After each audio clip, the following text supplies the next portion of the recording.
It's been 3 years since the Cleveland Cavaliers won the NBA title, breaking that horrible streak of no wins, championship wins in the city of Cleveland since 1964. That's why we started TorturedTown.com. That's why we started IStillBelieveInCleveland.com. That is the heart of this podcast, that team, that belief in the Cleveland Cavaliers, in the Browns, in the Indians. But man, it might be a little hard to believe in this team this year. We have a couple of players, Drew, that were on that championship team. We got Kevin Love, we've got Double T, we've got Jetty. I guess we still have Delhi. Hey, that's 4 players that were on that championship team. But I don't know if we're going to win a championship this year. Drew, let's start off with you. Yeah, tough result tonight against the Magic. Is this team going to sniff the playoffs if they stay together, or are we going to see a completely different team by the end of the year?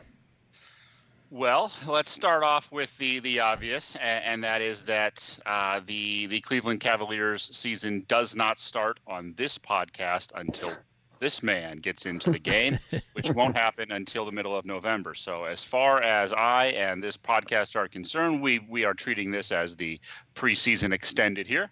Do I think this team is improved from last year? Yes. They added a couple of really good players in the draft. But do I think they are ready to make any sort of run at the playoffs? No. The reason I say that, just today, in what is technically the first game of the season, for all of you who hate fun, they were down 17 points in the fourth quarter against what I perceive to be a very average Orlando Magic team. Sure, the Magic did make the playoffs. They were the 7th seed in the East. I think that is the definition of average, right? Like, if you can't compete with them, you have no chance of making the playoffs. And that game wasn't competitive, right? They looked stagnant on offense. The only thing I will say, and again, this is based on a 3-quarter sample size, that what I could see in the first game of the season, is that they do have some plus effort on defense. I saw some hustle. I saw some help defense. So that is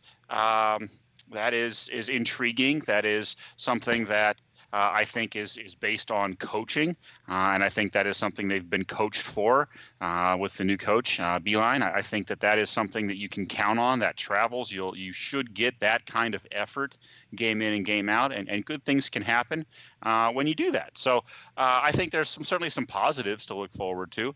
But I think that this team is going to miss the playoffs. And if you miss the playoffs, I wouldn't mind doing things like moving some of those big deals, those big contracts that you mentioned from some of the heart of that 2016 team that's still around. These guys are aging veterans. They're still could command a lot of value, though, for a team that needs somebody like a plus rebounder or a stretch 4. So you have some pieces that you can move mid-season, and I think the future can be pretty bright if these youngsters turn out to what I think they might be. But in the meantime, this is a team that's going to struggle with spacing. This is a team that's going to struggle to find their identity on offense. And this is going to be a fairly long season as we start to build these blocks for what is hopefully the next run. And maybe, who knows, things break our way in, I think it's May, and we end up with the superstar we need. Because one superstar on this team, and I think you have a decent crew, a decent roster. Yeah, there's been some nice additions. John Beeline, new coach. Be interesting to see what he can do with some of these younger players. Darius Garland, Kevin Porter Jr., Mr. Windler. We even have D. Wade on our team now. Dean Wade. A lot of new faces, ton of guards on this team too. Eric, what do you think? Is this team stand a chance, or are they going to blow up this team very quickly? Well, I opened my phone, and this is a true story, and they were down 44-28 to the Orlando Magic. And at that point, I knew that I was not going to be tuning into too many games this season. Oh, you gotta watch, man. Especially if I want to see them to win. As far as the win-loss aspect, that's a reason why I will not be watching. However, looking at the development in the second half of the young players, as you had mentioned, Garland, Windler, Kevin Porter Jr., Colin Sexton, how will they work and mesh with Coach John Beilein, who has that track record of working with that younger athlete? Drew had referenced their defensive fundamentals. And, in a game that's so offensively driven, I mean, if the Cavs can be good at least one thing, I mean, not saying that they're going to be good by any means, but at least that'll provide some sort of entertainment, and maybe a young team can build off of that and, turn steals and rebounds into transition points. And, there could be some type of chemistry built upon these young crop of guys.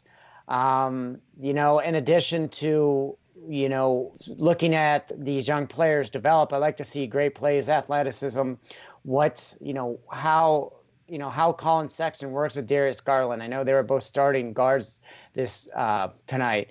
Will one take more of a one role, one take more of a two? Is that something they're going back and forth?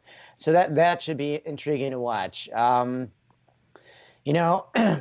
think in the podcast I had predicted several months ago sometime in the 30s number of wins, and I saw the over-under was 24.5, 25. So that's looking pretty accurate right now. So if it's the 30s, it's very low on the 30s. The other thing is there's 5 players that I believe I heard that have expiring contracts. Delly was one of them. John Henson's one. Tristan Thompson's another. I can't remember the other 2, but I think Jordan Clarkson and Brandon Knight both. There you go. Yeah. So, I mean, it really depends on how the season's going, of how they want to handle these guys and how they want to move contracts, bring other players in. Do they want to, focus on a certain position group that they want to kind of keep young, and some they don't mind keeping a veteran there too. So, Kobe Altman has some tough decisions to make. And, I mean, it's really going to be predicated on whether they want to go strictly all young, or they want to have more of a mix, or they want to be somewhere in between.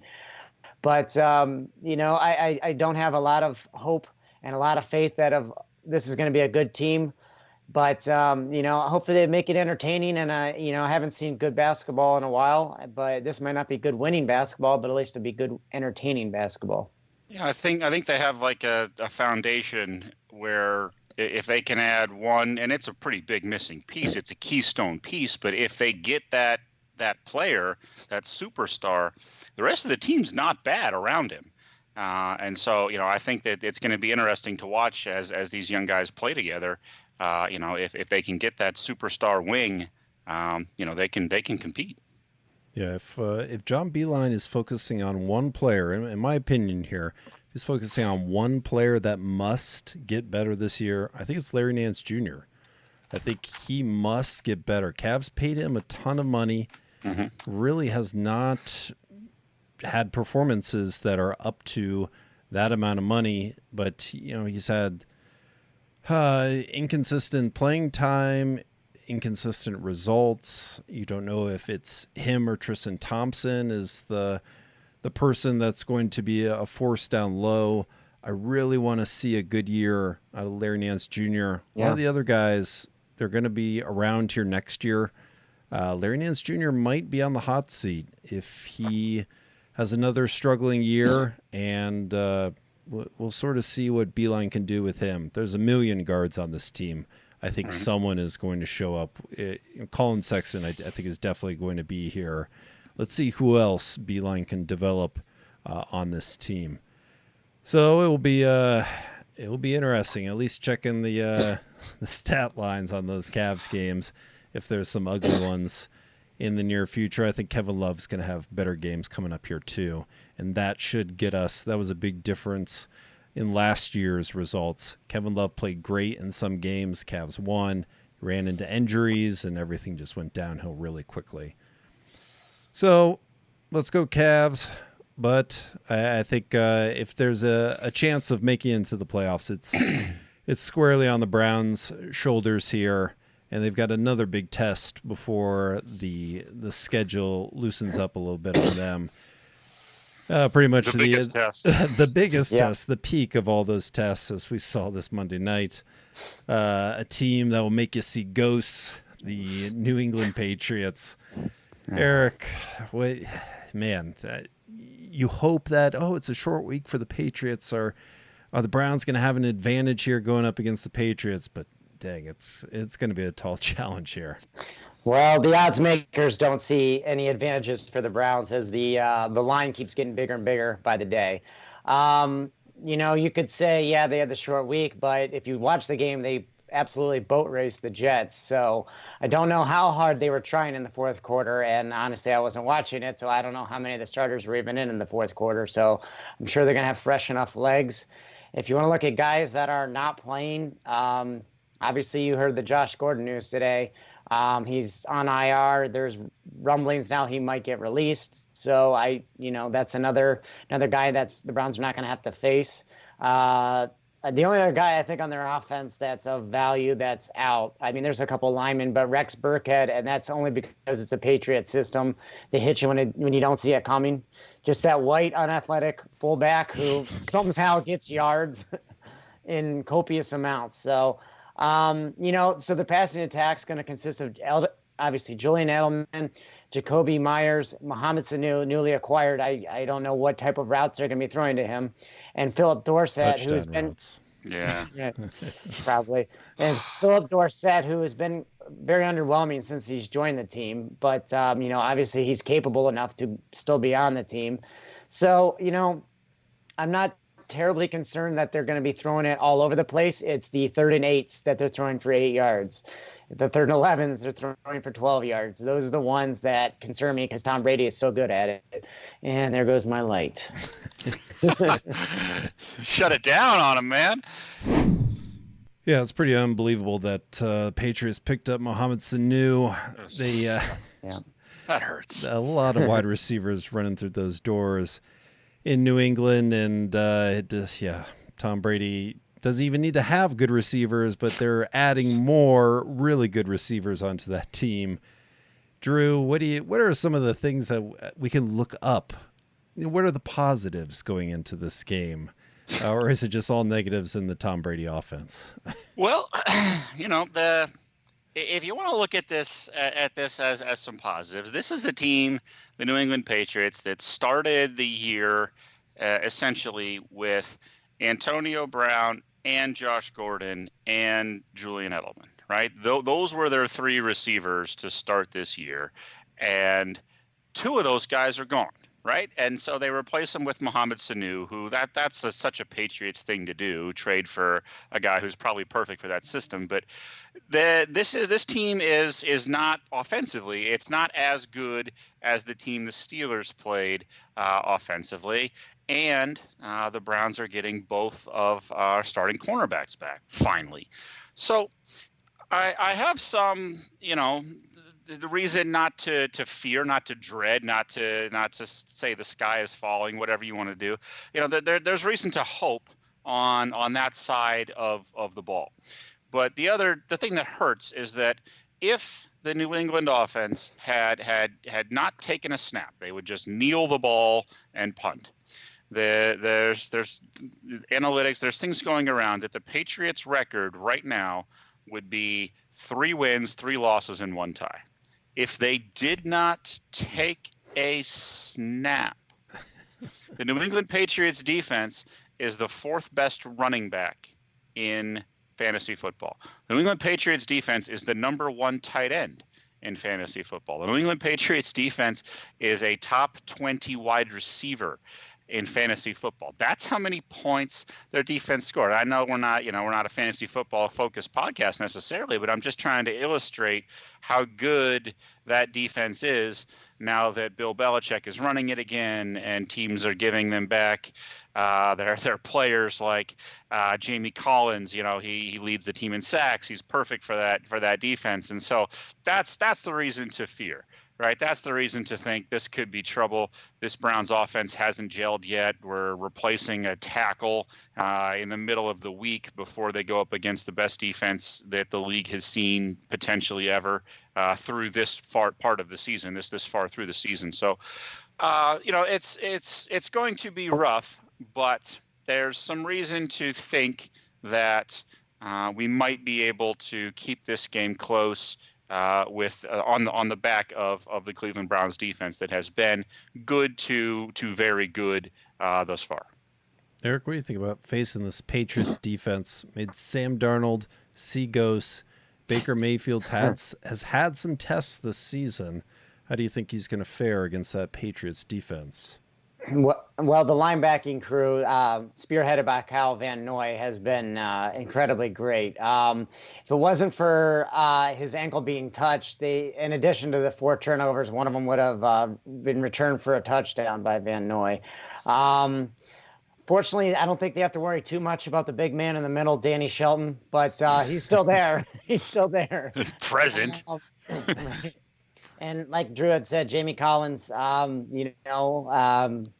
whether he's just familiar with the system or he actually was on a team that wins and he kind of is trying a little harder, he's been playing a lot better than he has been when he's during his time with the Browns. 85-year-old Patrick Chung, who's actually 32 and younger than all of us, but it feels like he's been in the league forever, was limited in practice. I mean, he's a solid safety who's been, I think, with the Patriots all 11 years. So, we'll take whatever advantages we can get. If he's limited or doesn't play, maybe that's somebody over the top that if Callaway can run the right route, maybe we can get somebody deep and then have somebody wide open underneath, or obviously Odell Beckham Jr. So, and I guess I can name the corners. They do have the McCourty brothers, who I think Devin has 5 interceptions. So Baker's got to focus Gilmore, on throwing it. The best cornerback in the league. Yeah. Baker's got to make sure he's throwing it to his own team this time and can't throw it too hard to his teammates to go off their hands to a defender right behind him. So, yeah, it's going to be tough. Hopefully that week off, everybody was doing their part and trying to get in sync with this offense and limiting those mental mistakes. Yeah, I don't know what the blueprint is to beat the Patriots. Maybe they just run Philly special every 5 plays. Right. I mean, you like for what it's worth, if ever there was a time to reach deep into the bag of tricks playbook, I mean, this is it, right? Like what you've been doing hasn't worked, so why don't we try something different? And maybe you let Odell Beckham Jr. throw another pass, because he threw a great one. That what's his face should have caught, but what can you do? Yeah, beating the Patriots this Sunday would certainly turn around our fortunes, maybe turn around this season. Not expected, but would certainly turn things around. And there's questions that are out there. I saw one person on Twitter already talking draft. But get out of here. Last year, this year, there's no need to talk draft. There's a need to talk about this team and seeing success on the field, because they are very close to finding success. But we have seen a lot of trades around the NFL, and that goes into our final promo here. Drew already tipped me off. They thinks it's a ridiculous question. But the final promo here is we are going to have Kareem Hunt join this team soon. And there's a question. Okay, there might be some teams out there that would love to have a running back. We've seen a lot of wide receivers going around the league being traded. Maybe a running back would be very valuable to another team. We see Duke Johnson playing pretty well for the Texans. Kareem Hunt might be a even better commodity for another team that's out there. So my question, I guess I'm overrating this here, as Drew informed me before the podcast. Would you trade Kareem Hunt today for a first-round draft pick, sort of putting off the potential future of a wonderful, high-powered offense that might get this team into the playoffs, trading it in for a great first-round pick? And Drew, I'll start with you so you can educate me here. Yes, it's a ridiculous question. The answer is yes. You make that trade. You make that trade yesterday. You personally drive, not fly, drive across the country. I don't care how far it is. Drive to the other team's headquarters, shake their hand, and say thank you very much.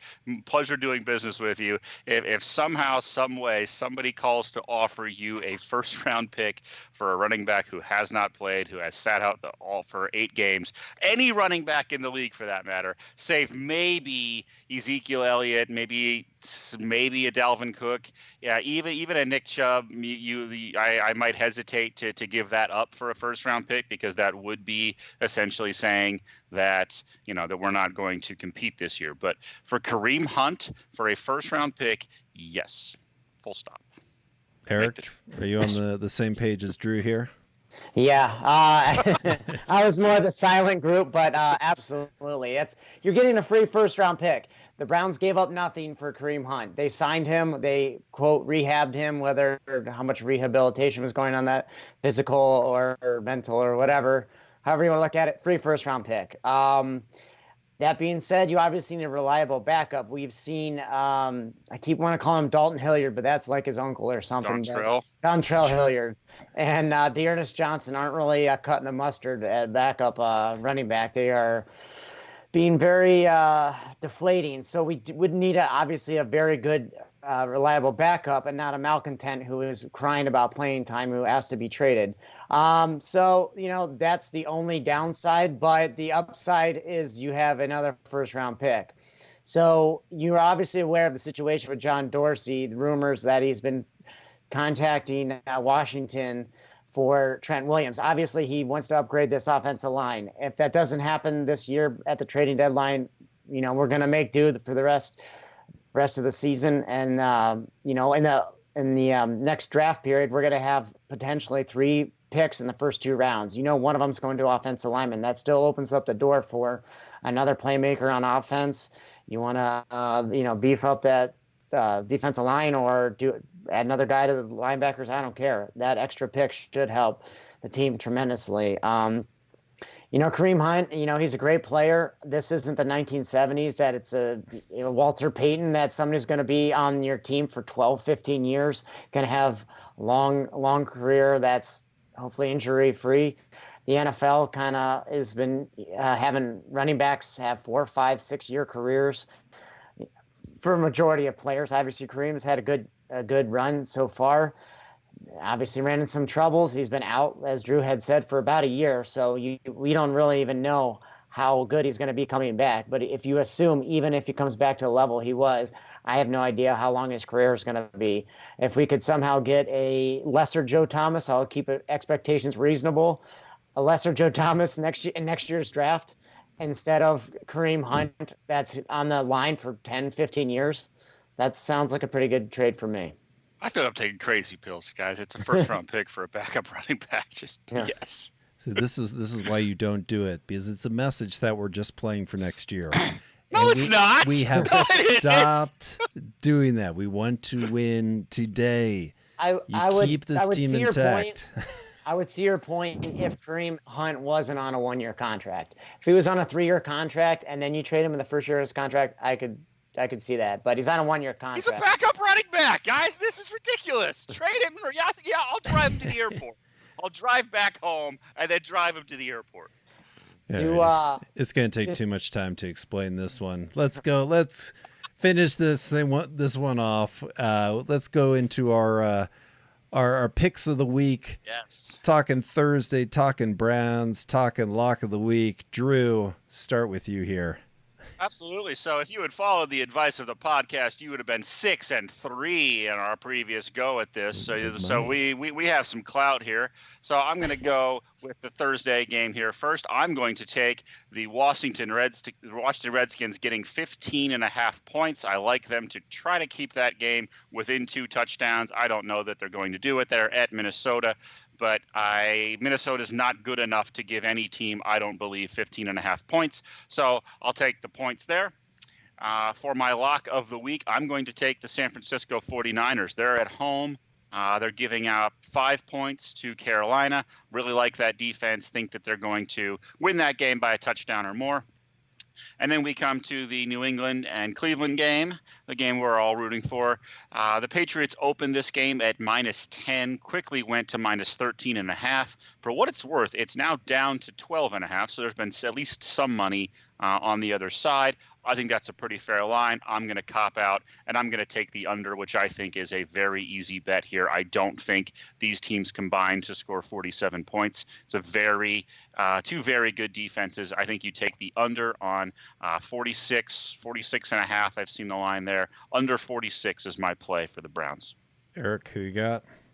All right, let's start with Thursday. I also like Drew, the 15.5, 16. Give me those points. I do not see Kirk Cousins having a continued strong run of games. He's due for a letdown, and the Washington Redskin potatoes come back. Yikes. It is because it's not offensive that way.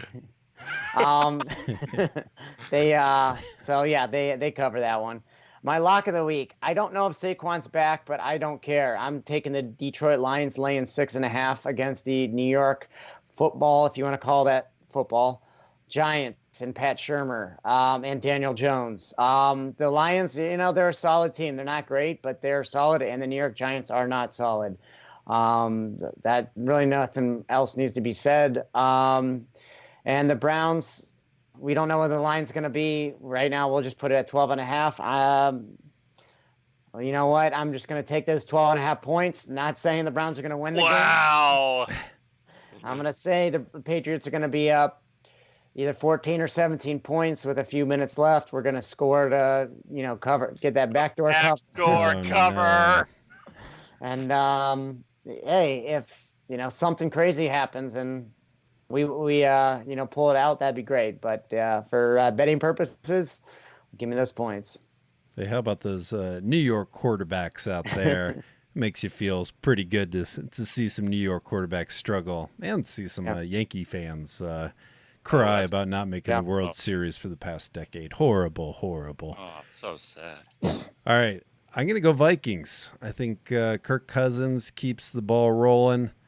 Has that connection with Stephon Diggs. They are going to keep it going. Redskins are lost.